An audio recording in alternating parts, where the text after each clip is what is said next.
மறைந்த தோழர்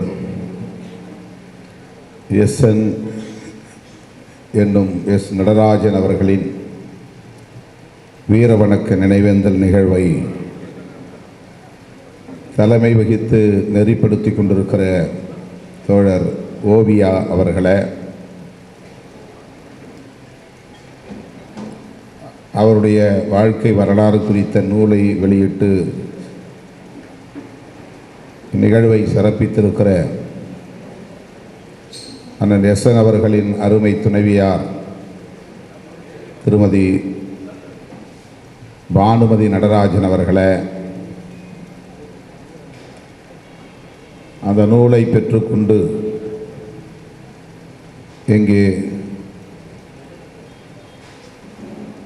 விரிவான இரங்கல் உரை வழங்கி அமர்ந்திருக்கிற திராவிட விடுதலை கழகத்தின் பொதுச் செயலாளர் அண்ணன் விடுதலை ராஜேந்திரன் அவர்களை, இந்நிகழ்வை சிறப்பாக ஒருங்கிணைத்திருக்கிற மதிப்பிற்குரிய தோழர் டிஎஸ்எஸ் மணி அவர்களை, தோழர் பட்டம்மாள் அவர்களை, உரையாற்றி விடைபெற்று சென்றிருக்கிற மருத்துவர் அமலோற்பவநாதன் அவர்களை, சிபிஐ எம்எல் விடுதலை கட்சியின் மத்திய குழு உறுப்பினர் தோழர் எஸ் பாலசுந்தரம் அவர்களை, சிபிஐ எம் சென்னை மாவட்ட செயலாளர் தோழர் செல்வா அவர்களை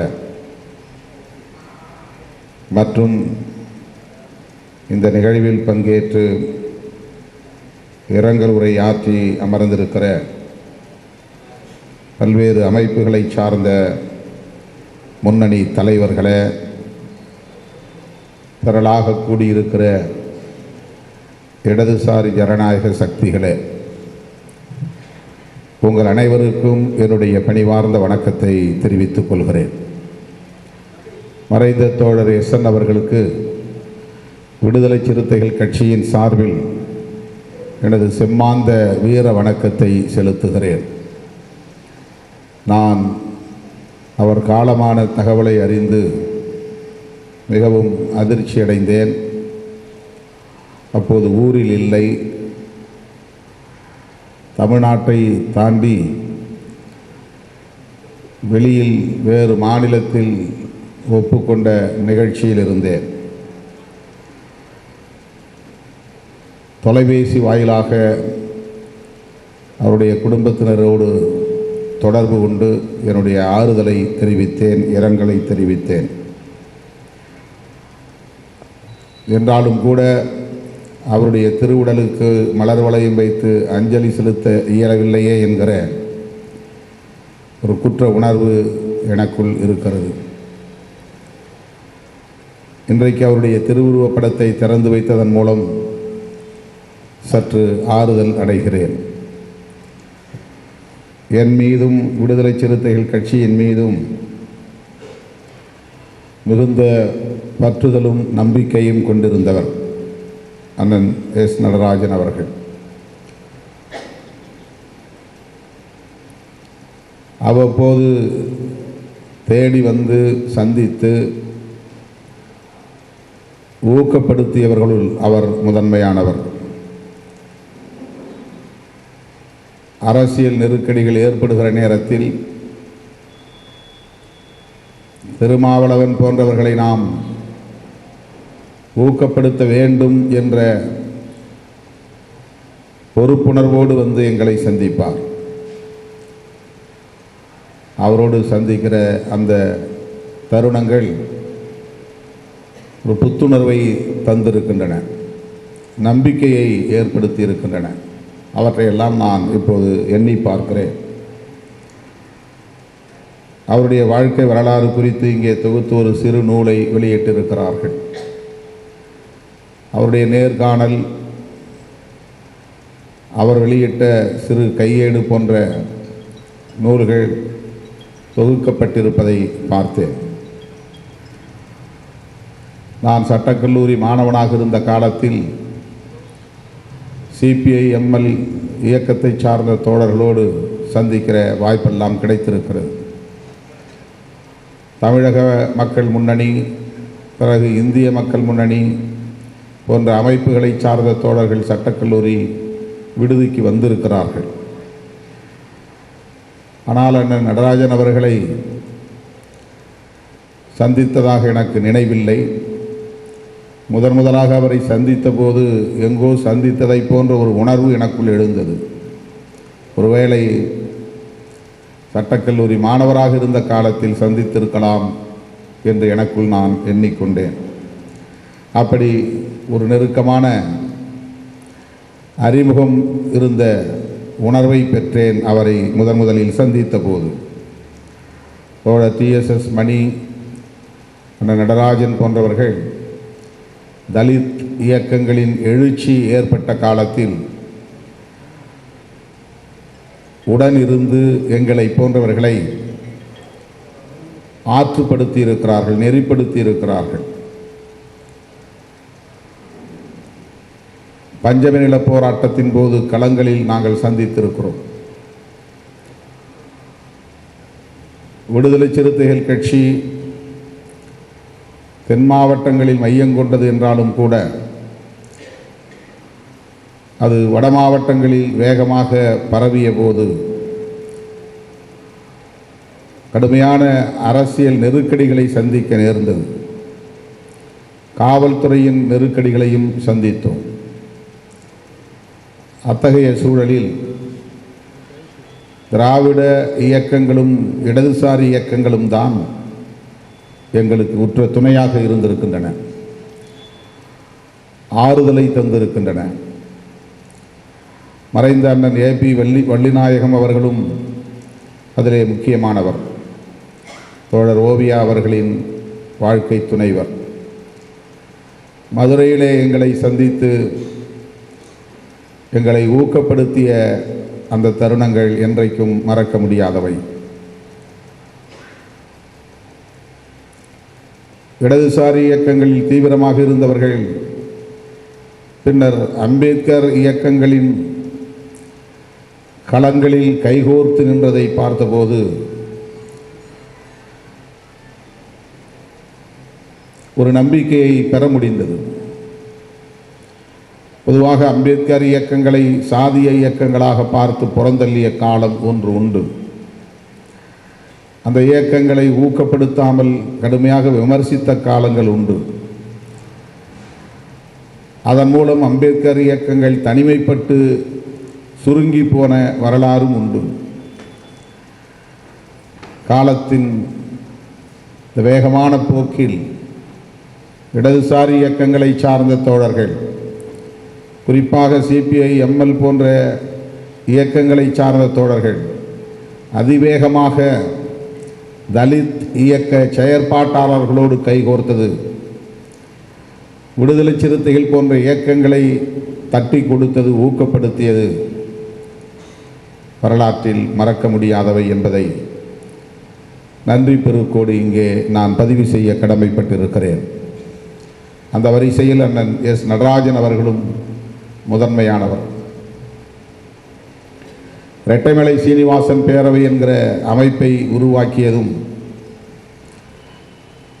அண்ணன் வள்ளிநாயகம் அவர்களும் அண்ணன் நடராஜன் அவர்களும் எங்களை வந்து சந்தித்தார்கள்.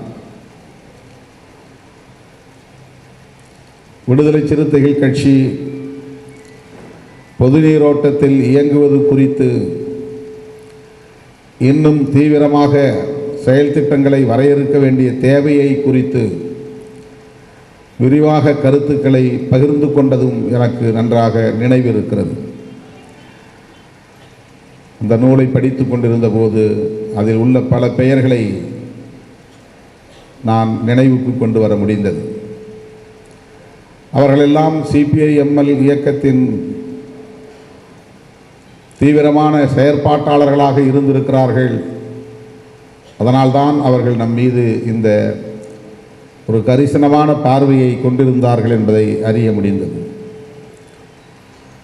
இன்றைக்கு இடதுசாரி அரசியலின் முக்கியத்துவம் உணரப்படுகிறது. இடதுசாரி அரசியல் என்றால் கம்யூனிஸ்ட் கட்சிகளின் அரசியல் என்று நாம் சுருக்கி பார்த்துவிடக்கூடாது. இடதுசாரி அரசியல் என்பது திராவிட அரசியலும் இணைந்ததுதான். இடதுசாரி அரசியல் என்பது அம்பேத்கர் முன்வைத்த அரசியலும் இணைந்ததுதான். இடதுசாரி அரசியல் என்பது இந்திய மண்ணை பொறுத்தவரையில் அண்ணன் விடுதலை ராஜேந்திரன் அவர்கள் பதிவு செய்த சனாதன எதிர்ப்பு அரசியல்தான். சனாதன எதிர்ப்பு என்பது வலதுசாரிகளுக்கு எதிரான ஒரு அரசியல். இந்த தேவை இன்றைக்கு இளம் தலைமுறையினரால் வெகுவாக உணரப்படுகிறது. தேடி தேடி இளைஞர்கள் பெரியாரையும் அம்பேத்கரையும் மாமேதை மார்க்ஸையும் பயிலுகிறார்கள், படிக்கிறார்கள், விரிவாக விவாதிக்கிறார்கள் என்பதை இன்றைக்கு நாம் காண முடிகிறது. சமூக ஊடகங்களில் அவற்றை உணர முடிகிறது. ஆகவேதான் வலதுசாரி இயக்கங்களை சார்ந்தவர்கள் இடதுசாரி அரசியலை ஒழித்து கட்ட வேண்டும் என்பதிலே தீவிரமாக இருக்கிறார்கள். இடதுசாரி அரசியலுக்கான தேவையை எப்படி இன்றைக்கு நாம் உணரத் தொடங்கியிருக்கிறோம் என்றால், RSS போன்ற வலதுசாரிகள் நாளுக்கு நாள் வலிமை பெற்று வருவதும் அதற்கு ஒரு காரணம்.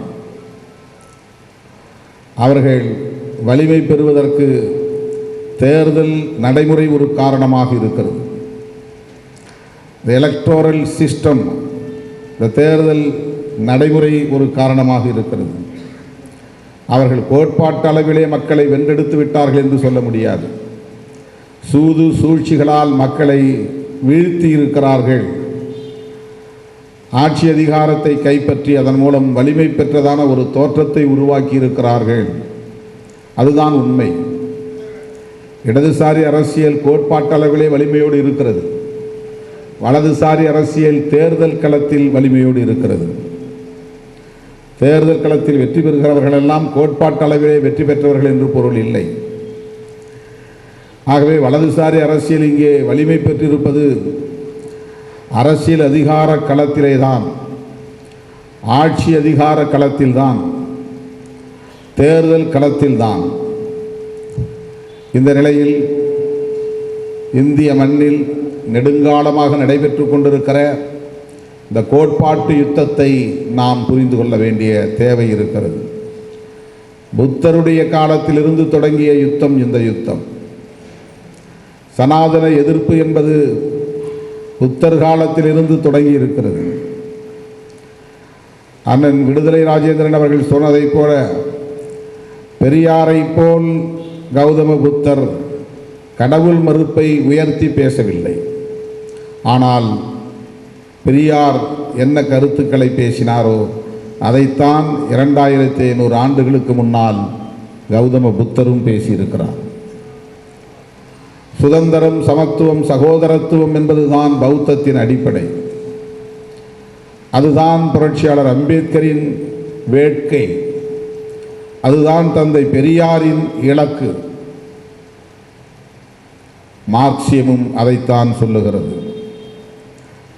ஆதிக்கம், ஒடுக்குமுறை, சுரண்டல் ஆகியவற்றை அழித்தொழிக்க வேண்டும். அனைவருக்கும் சுதந்திரம், சமத்துவம், சகோதரத்துவம் கிட்ட வேண்டும். தொழிலாளர் வர்க்கம் மீட்சி பெற வேண்டும். இதுதான் மார்க்சியத்தின் இலக்குகளாக இருக்கின்றன. எனவே அம்பேத்கர் பேசுகிற அரசியலும் பெரியாருடைய அரசியலும் மாமேதை மார்க்சின் அரசியலும் இடதுசாரி அரசியல்தான் என்பதை நாம் முதலில் ஒப்புக்கொள்ள வேண்டும், ஏற்றுக்கொள்ள வேண்டும்.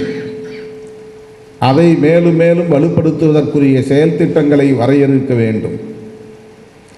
தேர்தல் களத்தில் தலித்துகளை எவ்வாறு வளைத்து போடுவது, அவர்களை வீழ்த்துவது என்கிற சூழ்ச்சியை வலதுசாரிகள் கற்று வைத்திருக்கிறார்கள், கற்று தேர்ந்திருக்கிறார்கள். அதனால்தான் அம்பேத்கர் இயக்கங்கள் எல்லாம் ஆர்எஸ்எஸ் பிஜேபியோடு இணக்கமாக இருக்கக்கூடிய சூழல் உருவாகி இருக்கிறது. இடதுசாரி இயக்கங்கள் அம்பேத்கர் இயக்கங்களோடு ஒரு உறவை வளர்த்துக் கொள்வதிலேயே நீண்டகால தயக்கத்தை கொண்டிருந்தது. உறவையை ஏற்படுத்திக் கொள்ளவில்லை. அம்பேத்கர் இயக்கங்களோடு உறவாடுவதையே கூட பிற்போக்காக கருதுகிற ஒரு நிலை இங்கே இருந்தது.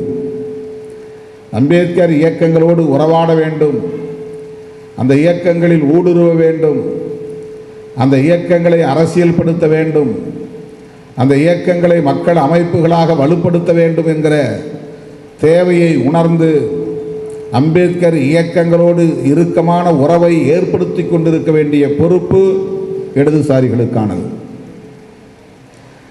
ராம்விலாஸ் பாஸ்வானை, ராம்தாஸ் அத்வைலே அவர்களை, மாயாவதி அவர்களை, கத்தி பத்மாராவ் அவர்களை, இப்படி நாம் அடுக்கிக் கொண்டே போகலாம். இவர்களை எல்லாம் பிஜேபி தலைவர்கள் எத்தனை முறை சந்தித்திருக்கிறார்கள், இடதுசாரி கட்சி தலைவர்கள் எத்தனை முறை சந்தித்திருக்கிறார்கள். தேர்தல் லாபத்திற்காக அவர்கள் சந்தித்தார்கள், அது அவர்களின் நோக்கம். சமூக மாற்றத்திற்காக நாம் சந்திக்க வேண்டும் என்கிற அளவிலாவது சந்தித்திருக்க வேண்டும். ஆனால் அது ஒரு இடைவெளி இருக்கிறது.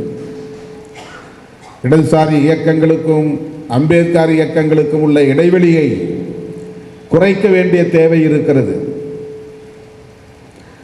அம்பேத்கர் இயக்கங்களை சார்ந்தவர்கள் இடதுசாரிகளை சந்தித்தார்களா என்ற கேள்வியை எழுப்பாமல், அம்பேத்கர் இயக்க தலைவர்களை இடதுசாரிகள் சந்திக்க வேண்டும் என்கிற வேண்டுகோளை வைக்க நான் கடமைப்பட்டிருக்கிறேன்.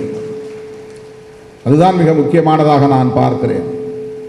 இது மக்களை சந்திப்பதற்கான ஒரு செயல் திட்டமாகத்தான் அதை நான் கருதுகிறேன். எங்களை யார் அழைத்தாலும் அழைக்காவிட்டாலும் நாங்களே வலிய இடதுசாரி இயக்கங்களோடு உறவாடுகிறோம். வலிந்து வலிந்து நாங்கள் அந்த உறவை, பிணைப்பை ஏற்படுத்தி கொள்கிறோம். எங்களுக்கு அந்த புரிதல் இருக்கிறது, தெளிவு இருக்கிறது. விடுதலை சிறுத்தைகளை பொறுத்தவரையில் அதில் நாங்கள் உறுதியாக இருக்கிறோம். அப்படித்தான் கடந்த 30 ஆண்டுகளில் இடதுசாரிகளோடு கொண்டிருக்கிற உறவை பேணி பாதுகாத்து வருகிறோம். விடுதலை சிறுத்தைகள் கட்சி அத்தகைய அணுகுமுறைகளை கொண்டிருந்த நிலையில்தான் அண்ணன் எஸ்என் போன்றவர்களை எல்லாம் நாங்கள் எங்களுக்கான ஒரு தோழமை சக்தியாக உணர்ந்து கொள்ள முடிந்தது, ஏற்றுக்கொள்ள முடிந்தது. இதுவரையில் அவர் என்ன சமூகத்தை சார்ந்தவர் என்று எனக்கு தெரியாது, நான் கேட்டதில்லை. இதுவரையில் வள்ளிநாயகம் என்ன எந்த சமூகத்தை சார்ந்தவர் என்றும் எனக்கு தெரியாது, நான் விசாரித்ததில்லை. சமூக அடையாளம் என்ன என்று ஒருபோதும் நான் கேட்டதில்லை, யாரிடமும் கேட்டதில்லை. இந்த நூலை படித்து கொண்டிருந்த போது இந்த நூலில் அந்த தகவல்கள் பதிவாகி இருக்கின்றன.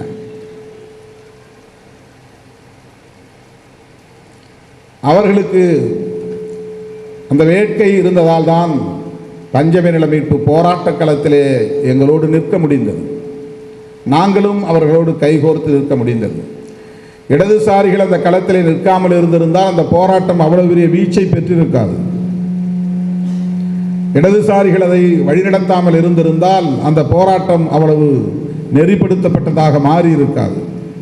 ஒரே துப்பாக்கிச் சூட்டில் சிதறி போயிருக்கும், கலைந்து போயிருக்கும். அது ஒரு சான்று நமக்கு. இன்றைக்கு தமிழ்நாட்டிலே மிகப்பெரிய ஒரு நெருக்கடியை நாம் சந்திக்க நேர்ந்திருக்கிறது.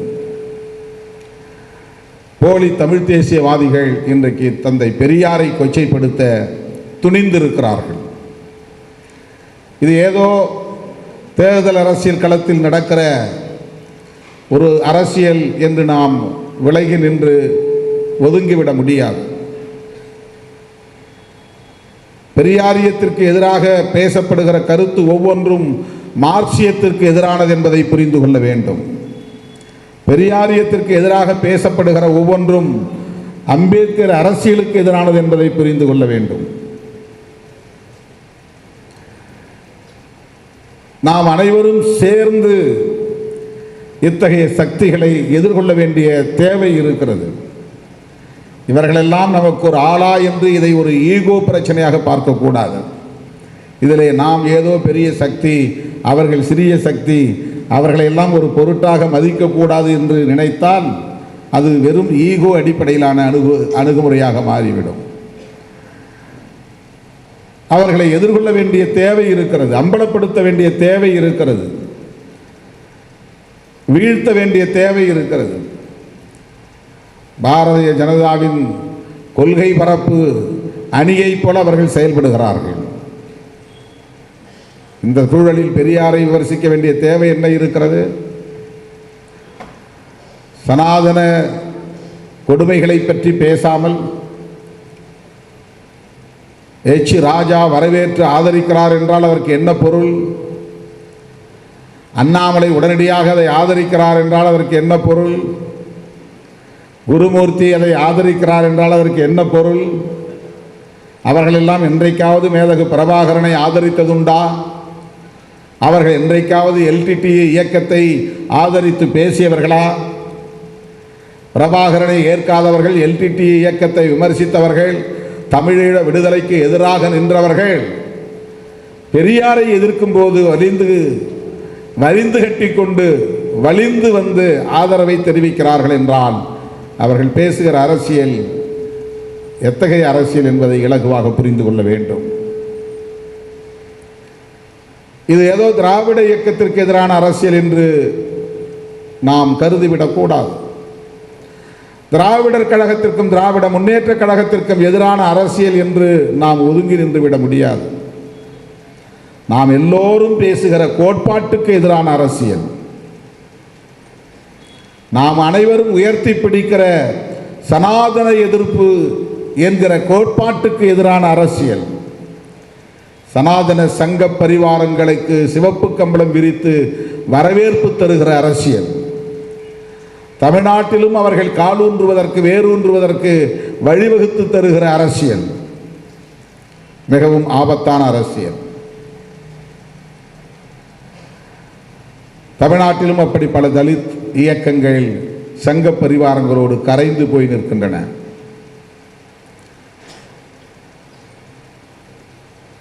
அண்மையில் விடுதலை சிறுத்தைகள் குறித்து பல விவாதங்கள் நடந்ததை நீங்கள் அறிவீர்கள்.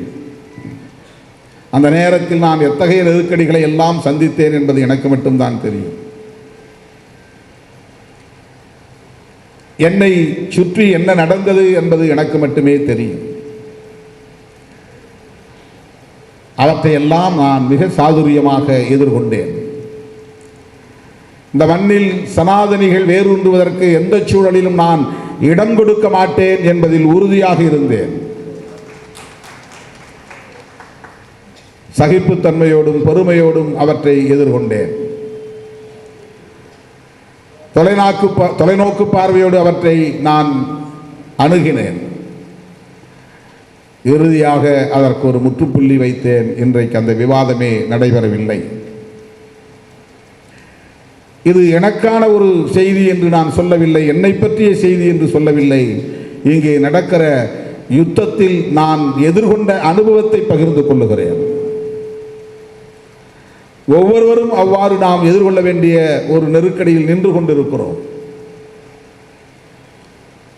அண்ணன் எஸ்என் போன்றவர்கள் இன்றைக்கு நல்ல உடல்நல ஆரோக்கியத்தோடு நம்மோடு இருந்திருந்தால், உயிரோடு இருந்து நல்ல ஆரோக்கியத்தோடு இருந்திருந்தால் இத்தகைய சூழலில் அவரால் பொறுமையாக இருக்க முடியாது.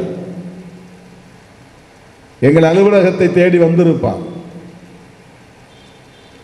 ஆலோசனைகள் தந்திருப்பார். அப்படிப்பட்ட ஒரு இயல்பான போர்க்குணம் அவரிடத்திலே உண்டு. கொள்கைகளுக்கு நேர் எதிரான செயற்பாடுகள் எவையாக இருந்தாலும் அவற்றை உடனே எதிர்கொள்ள வேண்டும், வீழ்த்த வேண்டும் என்கிற ஒரு பதைப்பு அவரிடத்திலே இயல்பாக இருந்ததை என்னால் அவ்வப்போது காண முடிந்திருக்கிறது. ஆகவே ஒரு போராளியை நாம் இழந்திருக்கிறோம். ஒரு தொழிலாளியாக தன்னுடைய வாழ்க்கையை சென்னையிலே தொடங்கியவர் ஒரு தொழிற்சங்க தலைவராக உயர்ந்து இடதுசாரி அரசியலை இந்த மண்ணிலே வளர்த்தெடுப்பதில் ஒரு பெரிய பங்களிப்பை செலுத்தி விடுதலை சிறுத்தைகள் போன்ற இயக்கங்களும் வளர்வதற்கு உற்ற துணையாக இருந்து காலமாகியிருக்கிற அண்ணன் எஸ்என் என்கிற எஸ் நடராஜன் அவர்களுக்கு மீண்டும் ஒருமுறை எனது வீர வணக்கத்தை செலுத்தி வாய்ப்புக்கு நன்றி கூறி முடிக்கிறேன். நன்றி, வணக்கம்.